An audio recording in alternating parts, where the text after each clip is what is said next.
Hey everyone, it's getting super cold out, so it's that time of year where critters are going to start trying to get into your home. So a lot of times this time of year, I like to give some quick tips for you as a homeowner to do at your own home to try and prevent rodents from getting into the property. So the first thing you want to do on any property that you go to is you want to look around and look for access points. That's basically, we're going to walk over to the house where you're going to look around the house for any penetrations into the home. This can be conduit piping, this could be gaps along the siding. And one of the most common places is actually going to be right under this siding here. You're going to feel for small gaps, particularly in these corner posts, where rodents might shoot up. And in certain cases, if they're going up the corner post, they'll go up into your attic, or if there's holes in the wood or something in the some water rot and damage to the underneath the clapboards, and you might find some damage to the plywood, rodents can be getting in. So one of the things that you want to do is you want to go around your home, you want to do a very thorough inspection of the property, and you want to make sure you're not seeing any access points. And if you are, you want to seal those access points up with something that rodents can't chew through. So don't use spray foam. Although spray foam is super easy and convenient and you can buy it at the store and it will fill up that void space in no time, rodents will chew right through that. That includes the cans that say they're rodent proof. I guarantee you they're not. I don't know why they get labeled like that, but they do. So do not use spray foam. You want to use something more like steel wool or copper mesh, something that the mice can't chew through.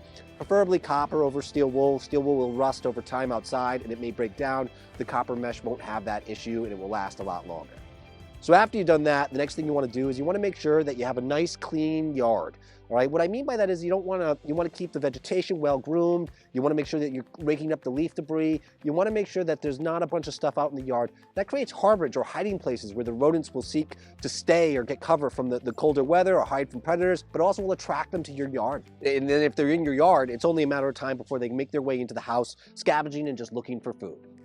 All right, the third thing that I would suggest is making sure that you keep your garbage cans very well maintained, like these garbage cans here. They're very clean, all the lids are closed, the bags are inside, all of the garbage is in bags itself.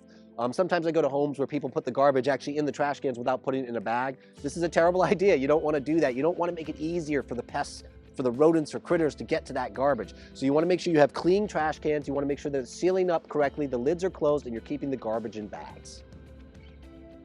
So this homeowner has traps that they've put out preventatively. Now, this is a custom of ours, so these traps are put out by us. But this right here is an exterior bait station. So what you do with these is you can purchase these yourself, and you can put them out in the store from various stores if you don't go through a professional company. I do always advise using a professional, but if you're going to do it yourself, you can purchase exterior bait stations for your home. These are tamper-resistant rodent bait stations, so they keep rodenticide to control the rodent population, but they're also sealed up so that other animals and critters, dogs, pets, kids, nothing else can get into them, and it contains the bait in a safe manner.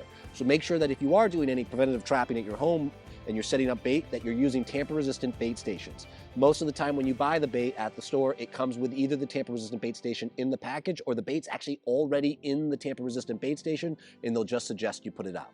Now, the last thing you can do is you can call Debug Pest Control to come out and do a critter block service on your home. I'm going to bring you up front where I got my guys doing that right now and show you real quickly what we're talking about to get a better idea.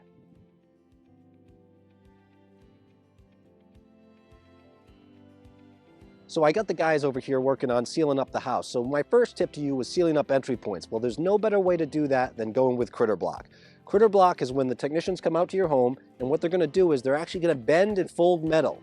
All right, and then they're going to adhere that metal like Charlie's doing over to the foundation itself, sealing up that gap and eliminating any possible entry points that maybe you can't see or haven't been able to discover. We'll even go as far as going underneath the deck to make sure that we seal the house around in every angle. This is going to be the best long-term prevention for rodent control that any homeowner could do on their own home. So if you're thinking about having your home sealed up for rodents this year, give Debug Pest Control a call. Be sure to like and subscribe.